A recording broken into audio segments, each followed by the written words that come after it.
المجيد بل عجبوا أن جاءهم منذر منهم فقال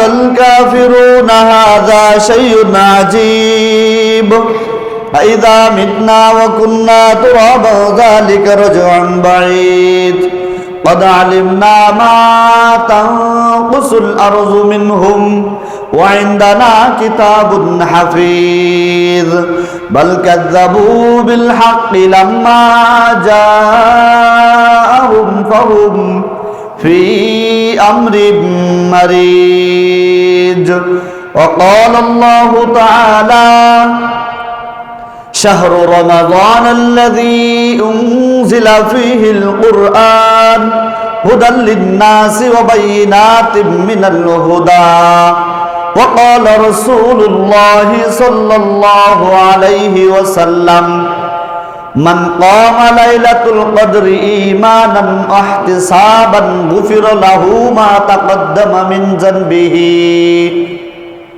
الحمد لله প্রশংসা জানাই সেই মহান আল্লাহ সুবহানাহু ওয়া তাআলার জন্য যে আল্লাহ রাব্বুল আলামিন আমাদেরকে আজকে পবিত্র জুমার দিনে পশ্চিম বর্ষাপাড়া আহলে হাদিস জামে মসজিদে উপস্থিত হওয়ার তৌফিক দান করেছেন। সেই মহান আল্লাহ সুবহানাহু ওয়া তাআলার দরবারে শুকরিয়া আদায় করি। আমরা সকলেই বলি আলহামদুলিল্লাহ। আমাদের প্রাণ প্রিয় নবী কুলের শিরোমণি মুহাম্মদুর রাসূলুল্লাহ সাল্লাল্লাহু আলাইহি ওয়াসাল্লামের উপর দুরূদ পাঠ করি। আমরা সকলেই বলি সাল্লাল্লাহু আলাইহি ওয়াসাল্লাম। আজকে আপনাদের সামনে যেই বিষয় আলোচনা করব সেটা হলো লাইলাতুল কদর এবং ইতিকাফ সম্পর্কে ইনশাআল্লাহ আলোচনা করার চেষ্টা করব। আমা তাওফীক ইল্লা বিল্লাহ। রমজানের আমরা প্রায় মাঝামাঝি সময় চলে আসছি। আমাদের প্রায় রমজান শেষের দিকে চলে আসছে। অতএব আল্লাহ রাব্বুল আলামিন পবিত্র কোরআনের মধ্যে বলেছেন শাহরু রমাদানাল্লাযী উনজিলা ফীহিল কুরআন। আল্লাহ রাব্বুল আলামিন এই কোরআনকে অবতীর্ণ করেছেন রমজান মাসে। শুধু রমজান মাসেই না, রমজান মাসের কোন সময় বা কোন রাতে এটা আল্লাহ রাব্বুল আলামিন স্পষ্ট করে দিয়েছেন। আল্লাহ রাব্বুল আলামিন বলতেছেন ইন্না আনজালনাহু ফি লাইলাতিল কদর, নিশ্চয় আমি এই কোরআনকে অবতীর্ণ করেছি লাইলাতুল কদরে, কদরের রাতে। বিষয়টা হলো আল্লাহ রাব্বুল আলামিন কোরআনকে অবতীর্ণ করেছেন কদরের রাতে। তাহলে এই এক রাতে আল্লাহ রাব্বুল আলামিন সর্বপ্রথম লাউহে মাহফুজ সপ্তম আসমান আল্লাহ রাব্বুল আলামিন পরিপূর্ণ কোরআনটাকে নাজিল করেছেন। সেখান থেকে রাসূল সাল্লাল্লাহু আলাইহি সাল্লামের 23 বছর জীবনে 23 বছর কোরআন অবতীর্ণ হয়েছে। এই 23 বছরের জীবনে প্রয়োজন অনুযায়ী একটা সূরা, দুইটা সূরা, একটা আয়াত, বিভিন্ন কিছু আয়াত আল্লাহ রাব্বুল আলামিন পর্যায়ক্রমে রাসূল সাল্লাল্লাহু আলাইহি ওয়াসাল্লামের জীবনে নাজিল করেছেন। রাসূল সাল্লাল্লাহু আলাইহি ওয়াসাল্লামকে আল্লাহ রাব্বুল আলামিন দিয়েছেন। এইভাবে আমরা আমাদের এই পবিত্র কোরআনকে পেয়েছি। এই কোরআন কদরের রাতের ব্যাপারে, কদরের ব্যাপারে কেন এত মর্যাদা? এর কারণ হলো এই কোরআন নাজিল হয়েছে কদরের রাতে। যেই কদরের রাতটার ব্যাপারে বলা হয়েছে হাজার মাসের চাইতে উত্তম। আল্লাহ রাব্বুল আলামিন বলতেছেন ইন্না আনজালনাহু ফি লাইলাতিল কদর ওয়া মা আদরাকা মা লাইলাতুল কদর। অর্থাৎ আল্লাহ রাব্বুল আলামিন বলতেছেন যে আমি এই কোরআনকে অবতীর্ণ করেছি কদরের রাতে। তোমরা কি জানো এই কদরের রাতটা কি? লাইলাতুল কদরি খায়রুম মিন আলফি শাহর। কদরের রাতটা হলো হাজার মাসের চাইতে উত্তম। তার মানে একটা রাত 1000 মাসের চাইতেও উত্তম। তানাজ্জালুল মালাইকাতু ওয়ার রূহু ফিহা। এই এক রাতে, এই কদরের রাতে আল্লাহ রাব্বুল আলামিন তানাজ্জালুল মালাইকা, হাজার হাজার লক্ষ লক্ষ ফেরেশতাদেরকে আল্লাহ রাব্বুল আলামিন অবতীর্ণ করেন দুনিয়াতে।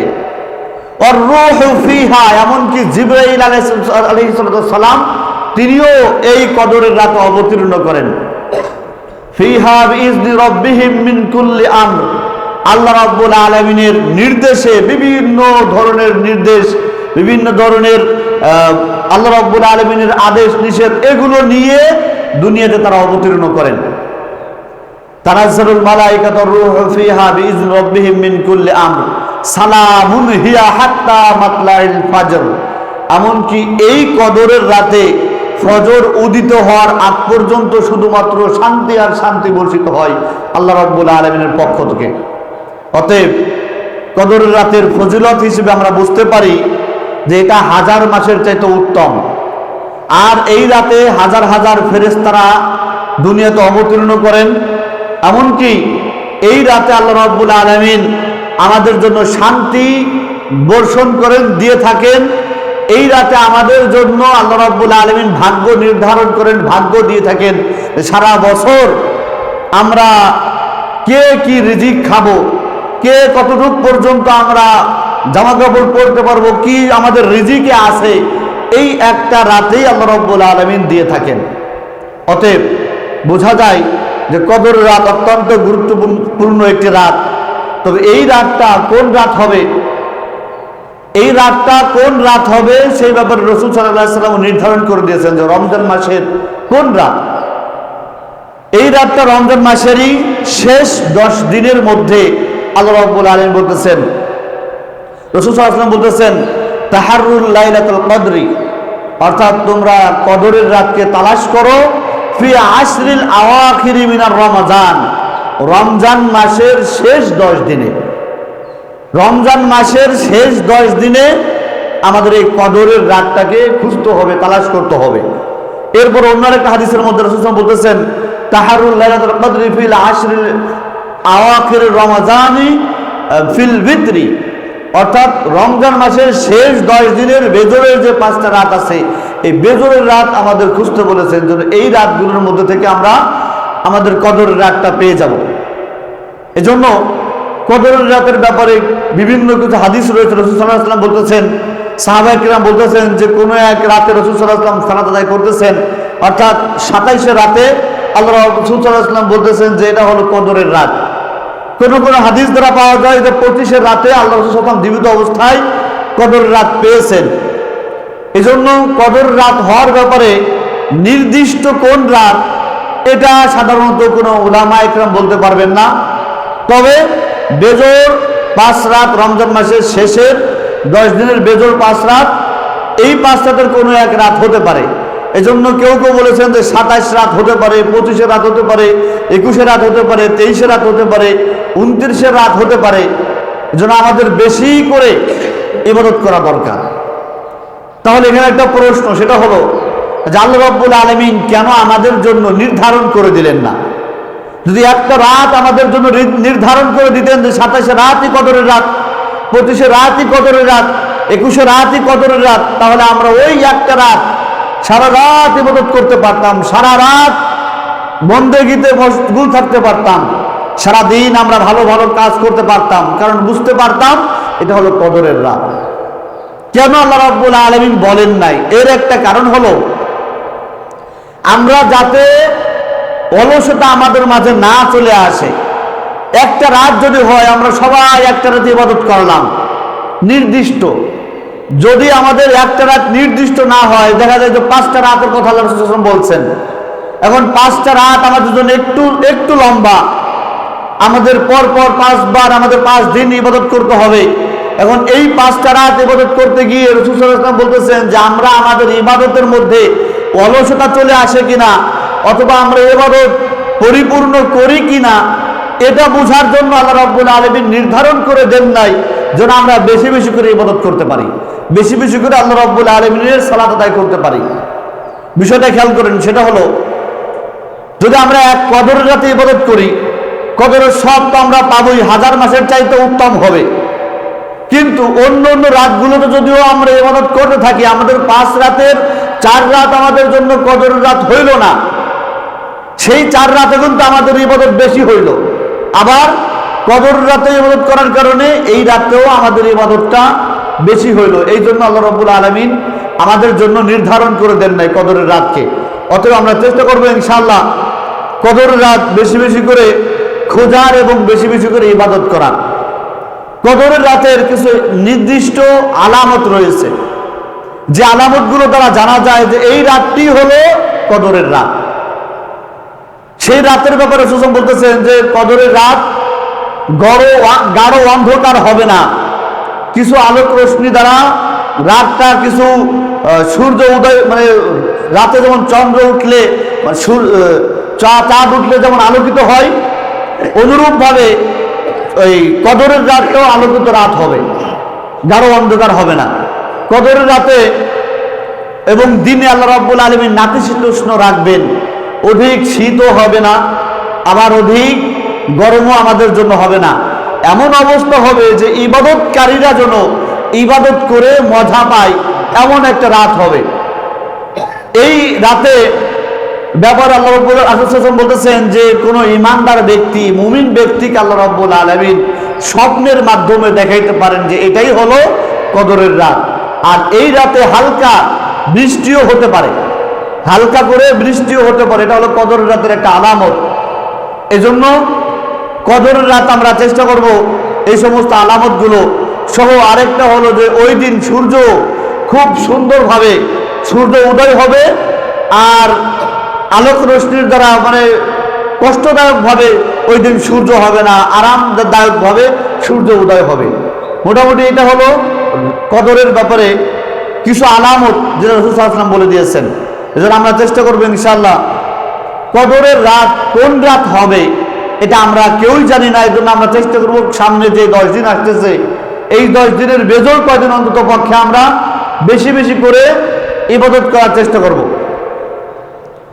এজন্য রমজান মাস আসলেই ইবাদত আমাদের বেশি বেশি করে করা উচিত। রাসূল সাল্লাল্লাহু আলাইহি সাল্লামের ইবাদত কেমন ছিল এই কদরের রাতগুলোতে, তিনি কেমন ইবাদত করতেন। রাসূল সাল্লাল্লাহু আলাইহি সাল্লাম এর স্ত্রী আয়েশা রাদিয়াল্লাহু তাআলা আনহার নিকট সাহাবায়ে কেরাম এসে জিজ্ঞাসা করেন, হে আল্লাহর রাসূল, হে আয়েশা রাদিয়াল্লাহু তাআলা আনহা, আল্লাহ রাসূল সাল্লাল্লাহু আলাইহি সাল্লামের কদরের রাতের ইবাদত কেমন ছিল? তখন তিনি উত্তর দিলেন যে আল্লাহ রাসূল সাল্লাল্লাহু আলাইহি সাল্লাম রাতে যখন সালাত আদায় করতেন, সালাত এত দীর্ঘ আদায় করতেন, আদায় করতে করতে তার পা ফুলে যেত। তিনি এত লম্বা কিরাত পড়তেন, এত লম্বা রুকু সেজদা করতেন যে তার সৌন্দর্য ভালো বর্ণনা করে আমি শেষ করতে পারবো না। তিনি এত দীর্ঘক্ষণ ধরে সালাত আদায় করতেন। এমনকি রাসূলুল্লাহ সাল্লাল্লাহু আলাইহি সাল্লাম রমজান মাসের শেষ 10 দিন আসলে ইতিকাফ তিনি ছাড়তেন না। কারণ কি? ইতিকাফ করতেন এই উদ্দেশ্যেই যেন আমার এই 10টা রাত পরিপূর্ণ ইবাদত করতে পারি, আর আমার জন্য কদরের রাতটা ছুটে না যায়, পরিপূর্ণভাবে যেন আমি ইবাদত করতে পারি। এজন্য তিনি এসে ইতিকাফ করতেন। এমনকি রাসূলুল্লাহ সাল্লাল্লাহু আলাইহি সাল্লাম অন্য অন্য যে 20 রমজান আছে, 20 রমজানে তিনি কিছু রাত ইবাদত করতেন, কিছু রাত ঘুমাইতেন। আর যখন শেষ 10 দিন চলে আসতো, এই 10 দিন তিনি আর রাতে ঘুমাইতেন না, সারা রাত তিনি ইবাদত করতেন এবং দিনে তো সিয়াম পালন করতেই আছে এবং ইতিকাফ করতেছেন, তখন তিনি দিনে বিশ্রাম নিতেন, দিনে ঘুমাইতেন। অতএব আমরাও চেষ্টা করবো ইনশাআল্লাহ এই কদরের রাতগুলো আসলে আমরা এমনি সময় যতটুকু পর্যন্ত তারাবির নামাজ পড়েছি, তাহাজ্জুদের নামাজ পড়েছি এবং নফল ইবাদত করেছি, তার চাইতে আরো বেশি যেন আমাদের এই লাস্টের 10 দিন, রমজান মাসের শেষের 10 দিন যেন আরো বেশি ইবাদত করতে পারি। আল্লাহ রাব্বুল আলামিন আমাদের সকলকে সেই তৌফিক দান করুক, আমিন। লাইলাতুল কদর এই রাতে আমরা নিজেরা চেষ্টা করবো ইনশাআল্লাহ রাত জাগার, এবং পাশাপাশি আমরা চেষ্টা করবো আমাদের যারা পরিবারবর্গ আছে তাদেরকেও রাতে জাগানোর চেষ্টা করবো এবং ইবাদত করানোর চেষ্টা করব। কারণ আল্লাহ সুবহানাহু বলতেছেন যে কু আনফুসাকুম ওয়া আহলিকুম নারা, আমরা যেন বেশি বেশি করে কু আনফুসাকুম নিজেরা আগে জাহান্নামের আগুন থেকে বাঁচা। আল্লাহ রাব্বুল আলামিন বলতেছেন ওয়া আহলিকুম নারা, এবং নিজেদের আহাল পরিবার যারা আছে এদেরকেও যেন আমরা আমাদের জাহান্নামের আগুন থেকে বাঁচাইতে পারি।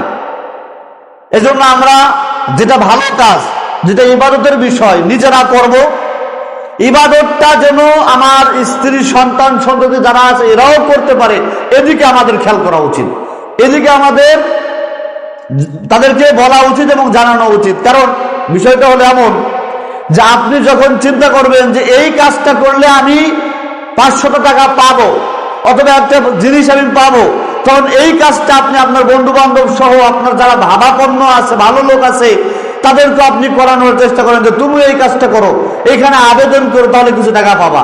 স্ত্রীকেও বলেন যে এখানে এই কাজটা করো, কিছু টাকা পাবা।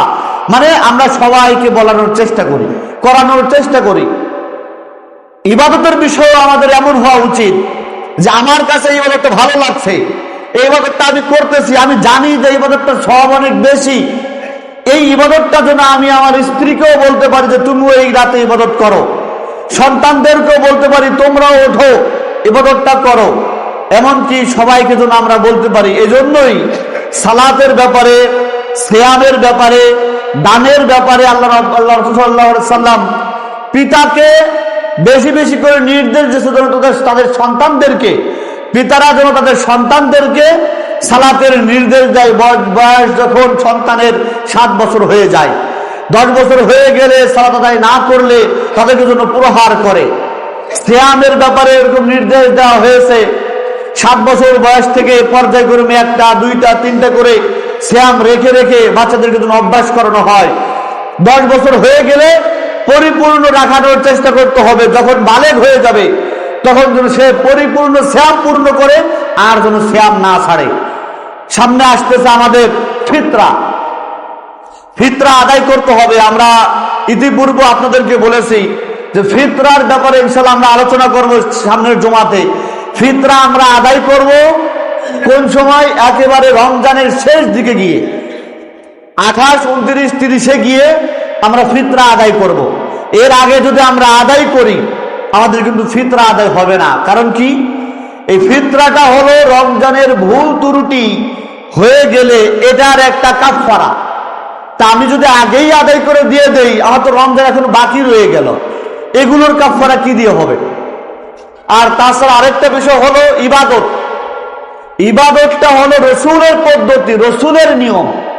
রসুল যেই দিনে করেছেন, সাহাবায়ে কিরাম যেই সময় করেছেন, আমাদেরকে ওই সময় করতে হবে। আগে আমার ভালো মনে হইল, আগে একজন অসহায় মানুষ আসছে, তাকে দিতে হবে এমন বিষয় না। তাকে আপনি দান করেন, আপনার কাছ থেকে অন্য অন্য রমজান মাস উপলক্ষে আপনি টাকা পয়সা দান করেন, চাউল দান করেন, কিন্তু ফিতরা থেকে না।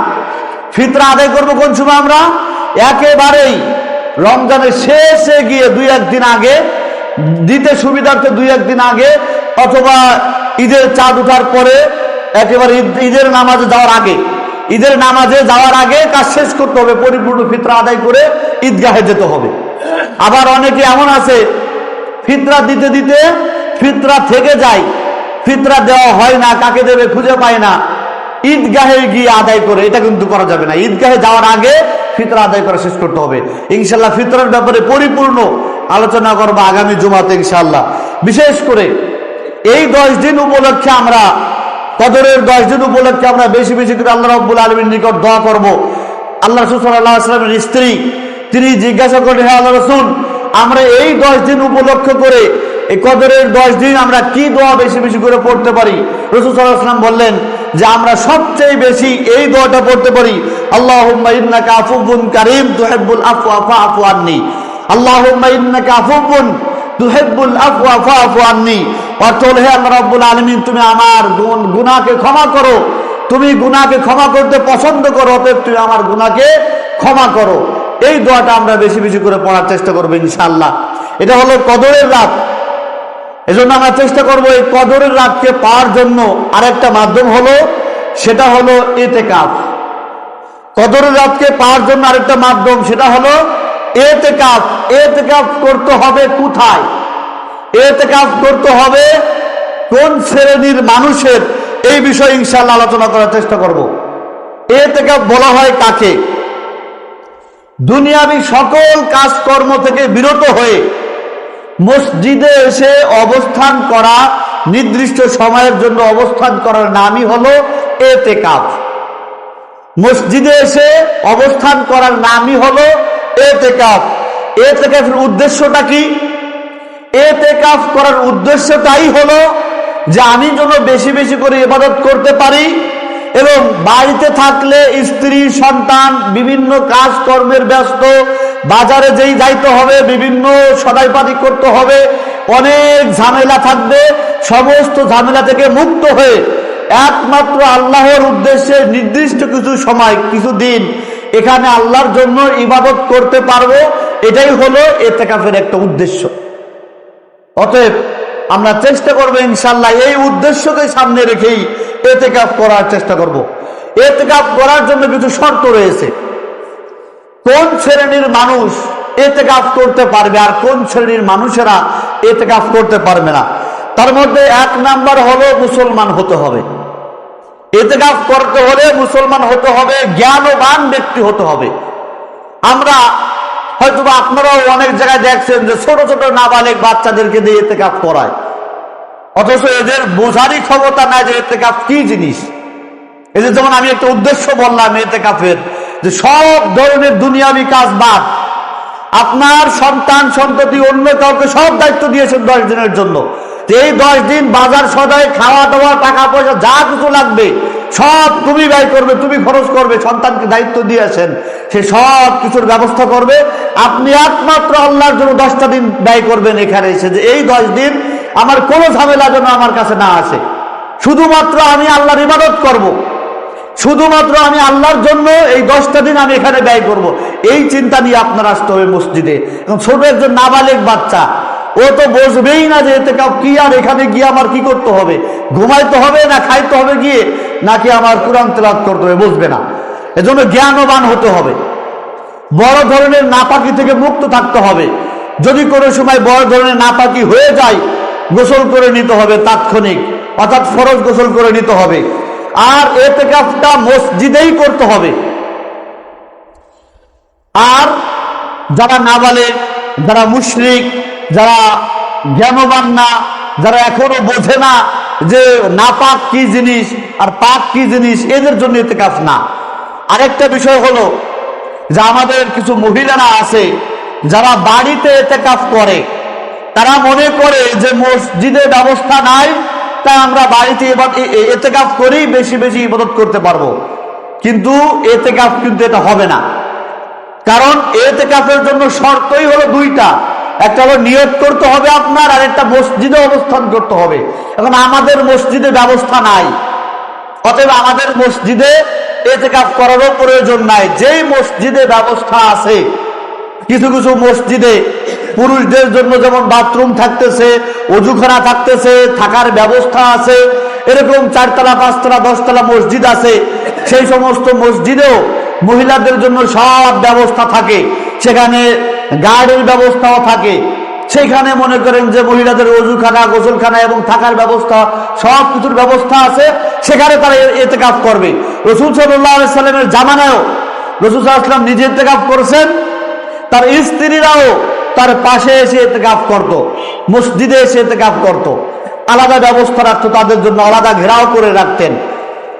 একবার হলো কি, রাসূল সাল্লাল্লাহু আলাইহি ওয়াসাল্লাম ইতিকাফ করতে আসতেন, রাসূলের অনেকগুলো স্ত্রী, তারা সবাই চলে আসছে ইতিকাফ করার জন্য, কারণ ইতিকাফ করলে সওয়াব অনেক বেশি, ইতিকাফ করলে ইবাদত করতে পারবে বেশি বেশি।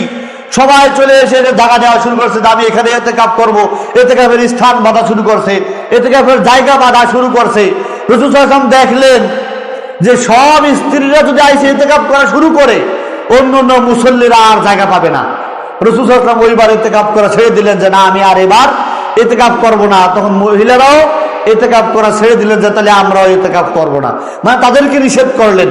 এই হাদিস দ্বারা বোঝা যায় যে মহিলারাও মসজিদে ইতিকাফ করবে, সুব্যবস্থা থাকলে, ব্যবস্থা না থাকলে সেখানে করা যাবে না। এজন্য আমাদের ইতিকাফের বিষয় হলো, শর্তই হলো মসজিদ হতে হবে, মসজিদ ছাড়া বাড়িতে ইতিকাফ করা যাবে না। তবে আমরা যারা আছি, পুরুষেরা এবং মহিলারা উভয় চেষ্টা করব নিজেদের বাড়িতে একটা জায়গা নির্ধারিত করে রাতে বেশি বেশি করে সেখানে আপনারা ইবাদত করেন। পুরুষেরা যদি নামাজ পড়ানোর মতো ব্যবস্থা পড়াতে পারেন, এমন কেউ যদি পুরুষ হন, তাহলে তার স্ত্রীকে নিয়ে জামাতে সহিত আপনারা রাতে উঠে তাহাজ্জুদ পড়তে পারেন। পুরুষেরা সামনে, মহিলারা পিছনে, একজন হলো মহিলা পিছনে, একজন হলো পুরুষ সামনে, জামাত আপনি পড়তে পারেন। তারপরে আপনি বাড়িতে আপনার, অথবা যদি জামাতে না পড়েন পাশাপাশি দাঁড়িয়ে আপনি আপনার নামাজ, স্ত্রী তার নামাজ আলাদা আলাদা ভাবে আদায় করতে পারবে। এতে দেখা যাবে কি অনেকক্ষণ ধরে আপনারা ইবাদত করতে পারবেন। রাতে আপনারা রমজান মাস বেশি বেশি করে ইবাদত করার চেষ্টা করবেন ইনশাআল্লাহ। এজন্য মসজিদের ইতিকাফ অবশ্যই মসজিদে করতে হবে, অন্য কোথাও ইতিকাফ করলে ইতিকাফ হবে না ইনশাআল্লাহ। আমরা চেষ্টা করব সকলেই যারা আছে না কেন, অন্তত পক্ষে আমাদের যাদের কাজ কর্ম কম আছে, অথবা আমি কাজ না করলেও পরিবারটা চলবে, আমার সন্তান আছে কাজের জন্য, অন্য কেউ আছে কাজের জন্য, অথবা যদি আপনার এমনও চিন্তা ভাবনা থাকে যে আমি 10 দিন যদি মসজিদে যাই, গিয়ে অন্তত পক্ষে কিছু দোয়া কালাম পারি না নামাজের, তারপরে সূরা মুখস্থ পারি না, তারপরে নামাজের নিয়ম কানুন জানি না, এই 10 দিন আপনি নিয়ত করে চলে আসেন যে এই 10 দিন অন্তত পক্ষে আমি আমার সূরাগুলো ঠিক করে নিব, তারপরে দোয়াগুলো ঠিক করে নিব, এবং আমি আমার ইবাদতগুলো ঠিক করব, এবং আমি বেশি বেশি ইবাদত করবো। এই নিয়ত করে আপনি চলে আসেন সন্তানদেরকে দায়িত্ব দিয়ে, দেখবেন যে আল্লাহ রাব্বুল আলামিন হয়তোবা আপনার এই 2-1টা ভালো আমলের বিনিময়ে আল্লাহ রাব্বুল আলামিন আপনাকে জান্নাত দিবেন। অতএব আমরা চেষ্টা করবো ইনশাআল্লাহ ইতিকাফ করার। ইতিকাফ কি অবস্থায় ভঙ্গ হয়ে যায়?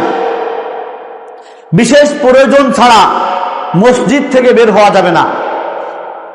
বিশেষ প্রয়োজন ছাড়া মসজিদ থেকে বের হওয়া যাবে না। যদি কেউ বিশেষ প্রয়োজন ছাড়া মসজিদ থেকে বের হয় তাহলে তার ইতিকাফ ভঙ্গ হয়ে যাবে। যেমন যদি কোনো ব্যক্তি স্বেচ্ছায় বিনা প্রয়োজনে, কোনো দরকার ছিল না, ইতিকাফ মসজিদ থেকে বের হয়ে গিয়ে ঘোরাঘুরি করতেছে রাস্তা দিয়ে, তাহলে ওই ব্যক্তির ইতিকাফ ভঙ্গ হয়ে যাবে, বাতিল হয়ে যাবে। যদি কোনো ব্যক্তি শিরিকের কাজ করে ফেলায়, শিরিকের গুনাহ করে ফেলায় ইতিকাফে বসে, তাহলে ইতিকাফ ভঙ্গ হয়ে যাবে। বেহুশ হয়ে গেলে, পাগল হয়ে গেলে ইতিকাফ ভঙ্গ হয়ে যাবে।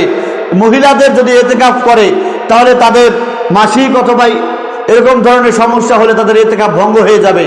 এজন্য ইতিকাফ অবস্থায় যদি এমনও হয় যে পাশের মসজিদের পাশে একটা জানাজা আছে, এই জানাজায়ও মসজিদ থেকে বের হয়ে গিয়ে উপস্থিত হওয়া যাবে না।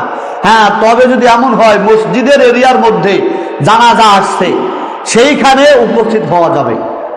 এছাড়া পাশের কোন এক বাড়িতে অথবা 2-3 বাড়ি পরে মসজিদ থেকে নিয়ে এমন জায়গা যদি জানাজা উপস্থিত হয়, সেখানেও জানাজার জন্য যাওয়া যাবে না। তার মানে জানাজা একটা ভালো কাজ, সেই কাজেও মসজিদ থেকে বের হয়ে যাওয়া যাবে না। তবে কিছু প্রয়োজন, যেই প্রয়োজনে বের হওয়া যাবে, তার মধ্যে একটা প্রয়োজন হলো আপনার গোসল খাওয়া যদি মসজিদের ব্যবস্থা না থাকে, তাহলে আপনি গোসলের জন্য আপনার বাড়িতে গিয়ে গোসল করে চলে আসতে পারবেন। শুধু এতটুকুই, খাবারের আগায় দেওয়ার লোক নাই আপনার, আপনি খাবারটা গিয়ে নিয়ে এসে খাইতে পারবেন, ইতিকাফ থেকে গিয়ে আসে খাইতে পারবেন। আপনার বাথরুমের ব্যবস্থা যদি মসজিদে না থাকে, তাহলে আপনি আপনার স্থানে বা আপনার বাড়ি থেকে বাথরুম করে এসে তারপরে আপনি মসজিদে অবস্থান করতে পারবেন। মানে বিশেষ প্রয়োজন, যেই প্রয়োজন না গেলেই নয়, এমন কাজের জন্য আপনার যাওয়া যাবে বাহিরে। তারপর ইতিকাফ অবস্থায় যদি স্ত্রী আসে, রাসূল সাল্লাল্লাহু আলাইহি সাল্লাম তার স্ত্রীদেরকে দিয়ে মসজিদে থাকতেন, তার স্ত্রীরা তার মাথাটা ধুয়ে দিয়ে যাইত, মানে কাজটা করে দিয়ে যাইতো। তারপরে রাসূল সাল্লাল্লাহু আলাইহি সাল্লামের স্ত্রীরা আসে, তাদেরকে একটু আগায় দিয়ে আসতেন, মানে রাতের বেলা আসতে অন্ধকারে যাইতে পারবে কিনা, তাই একটু মসজিদ থেকে বের হয়ে আগায় দিয়ে আসতেন। এটাও করা যেতে পারে। এই অনেকে আমরা আবার মনে করি যে ইতিকাফে বসলে স্ত্রীরা এসে তাদের সাথে একটা কথা বললে ইতিকাফ ভঙ্গ হয়ে যাবে। না, রাসূল সাল্লাল্লাহু আলাইহি সাল্লামের সব কাজগুলো তার স্ত্রীরাই করে দিয়ে যেতেন। যেমন বললাম, মাথা পরিষ্কার করে দিয়ে যেতেন, একটু মাথা আশ্রয় দিয়ে যেতেন, তারপরে কাপড় চোপড় পরিষ্কার করে দিয়ে যেতেন, এরকম ধরনের কাজ করে দিয়ে যেতেন, অথবা কিছু কথাবার্তাও সেখানে বলতেন, প্রয়োজনে সমস্যা নাই। এখানে এসে তো এমন না কোনো ব্যক্তি এখানে এসে গল্প গুজব করবে, এমন কোনো বিষয় না। এজন্য প্রয়োজনীয় কথাবার্তা বলতে পারবে। তবে আমাদের উচিত হবে যে আমাদের মহিলারা বেশিরভাগই অপর্দা, বেপর্দা। এজন্য এখানে 10 জন মানুষ যদি ইতিকাফে থাকে, তখন সে 10 জন মানুষই সব স্ত্রীদেরকে দেখতেছে।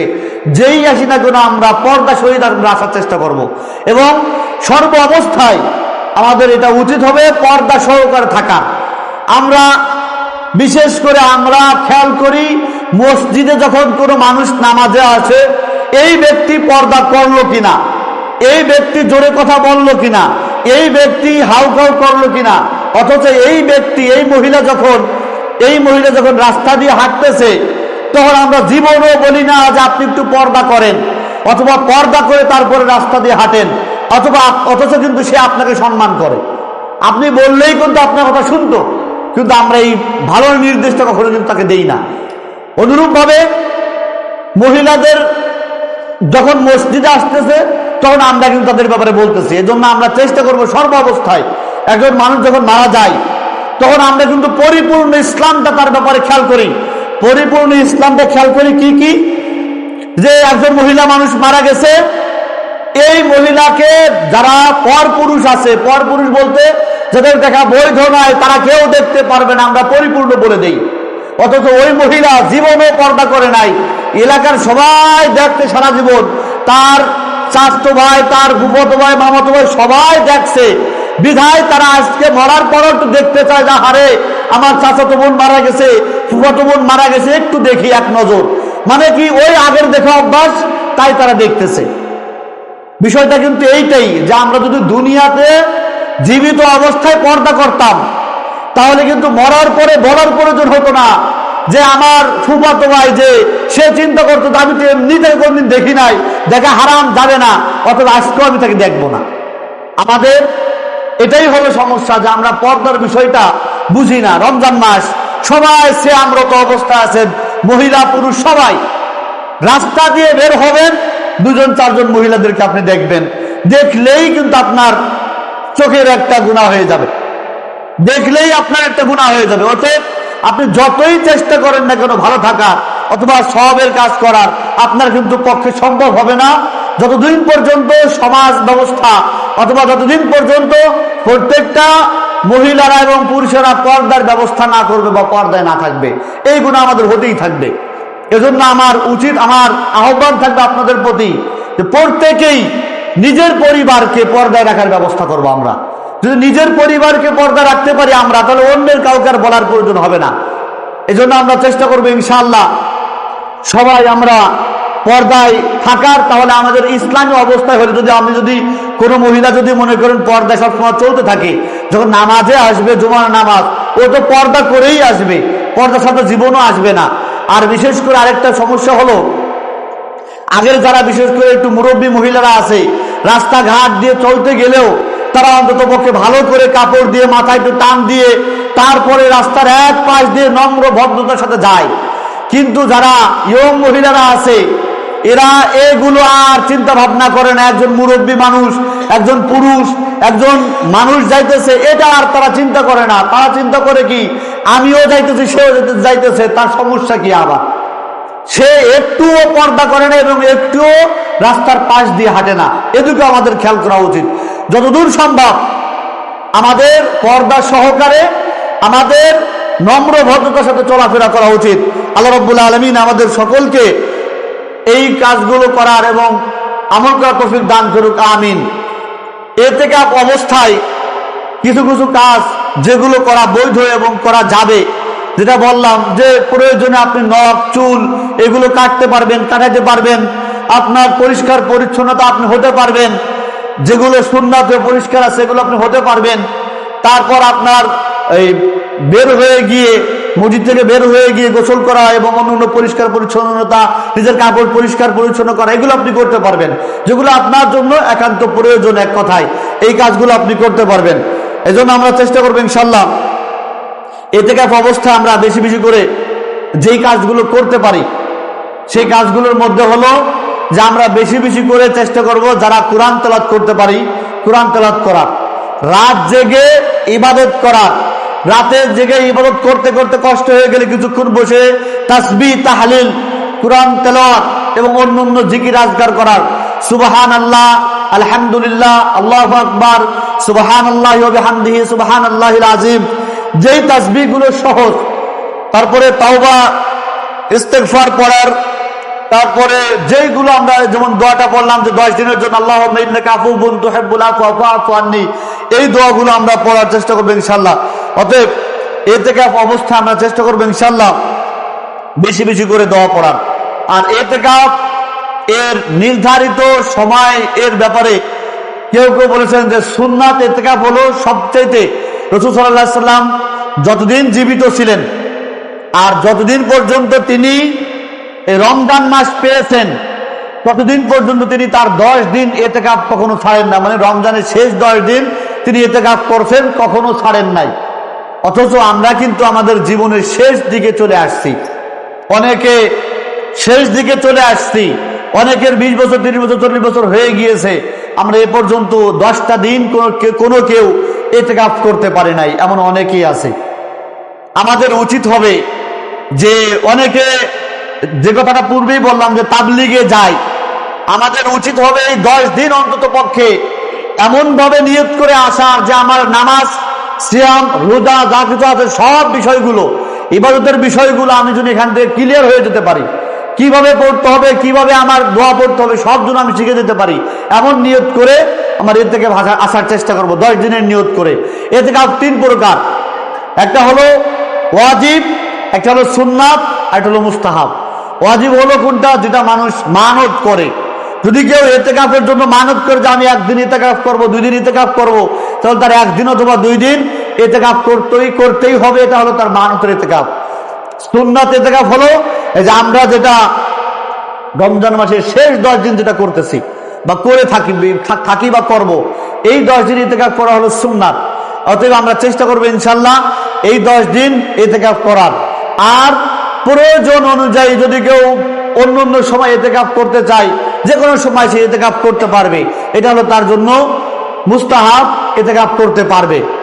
অতএব আমরা চেষ্টা করবো ইনশাল্লাহ ইতিকাফের সর্বশেষ সীমা কম হইলেও সর্বনিম্ন 1 দিন, অথবা ইমাম আবু হানিফা রাহিমাহুল্লাহ তিনি বলতেছেন 1টা রোজা। অতএব আমরা এটাই বুঝতে পারি যে ইতিকাফ আমাদের সর্বশেষ হলো যে 1টা দিন কমপক্ষে ইতিকাফ করা যাবে, এর বেশি 10 দিন আমাদের জন্য সবচেয়ে ভালো হবে সুন্নাত। ইতিকাফে কখন প্রবেশ করব এবং কখন শেষ করব? ইতিকাফে প্রবেশ করার নিয়ম হলো যে আমাদের 20 রমজান শেষ আসরের সময় অথবা সূর্য ডুবার আগেই আমরা মসজিদে আমাদের খেতা বালিশ যা কিছু প্রয়োজন নিয়ে মসজিদে প্রবেশ করব। মসজিদে প্রবেশ করে ওই রাতে ইফতার করলাম, তাহাজ্জুদের নামাজ পড়লাম, তারাবির নামাজ পড়লাম, তারাবির নামাজ পড়তে পড়তে, তাহাজ্জুদের নামাজ পড়তে পড়তে ফজরের সময় গিয়ে আমার নির্দিষ্ট একটা জায়গা যেখানে আছে বানানো, ওইখানে আমি ফজরের সময় প্রবেশ করব। তার মানে 20 রমজানে মসজিদে ঢুকে সূর্য ডুবার আগেই ঢুকে তারপরে সারা রাত ইবাদত করে ফজরের সময় আমার নির্ধারিত স্থানে আমি প্রবেশ করব। এটা হলো আমার ইতিকাফের প্রবেশ। আর শেষ হলো কি, যখন ঈদের চাঁদ দেখা যাবে, চাঁদ দেখা গেছে মানেই আমার ইতিকাফ শেষ। আগে অনেকের ভুল ধারণা ছিল যে ঈদের রাত হলো পুরস্কার দেওয়ার রাত, এই রাতে আমরা বেশি বেশি ইবাদত করলে আমাদের আরো বেশি আল্লাহ রাব্বুল আলামিন পুরস্কার দিয়ে থাকবেন। আসলে বিষয়টা এমন নয়। ঈদের রাত হলো আমাদের জন্য একটা খুশির রাত। আমরা 10 দিন ইতিকাফ করলাম, এখন আমাদের জন্য ঈদ। আমরা 1 মাস সিয়াম পালন করলাম, এখন আমাদের জন্য হলো ঈদ, খুশি, আনন্দ। এখন আমরা ঈদের চাঁদ উঠছে, আমার ইতিকাফ শেষ, আমি এখন আমার বাসায় চলে যেতে পারবো। অতএব আমরা চেষ্টা করবো ইনশাআল্লাহ যারা ইতিকাফ করার নিয়ত করবেন অথবা করেছেন অথবা নিয়ত নাই কিন্তু আমরা নিয়ত করার চেষ্টা করি যেন আল্লাহ রাব্বুল আলামিন আমাদের ইতিকাফকে কেন্দ্র করে আমাদের জান্নাতে যাওয়ার একটা মাধ্যম আল্লাহ রাব্বুল আলামিন যেন করে দেন। আমরা সকলে আল্লাহুম্মা আমিন। ওয়া আখিরু দাওয়ানা আলহামদুলিল্লাহি রাব্বিল আলামিন।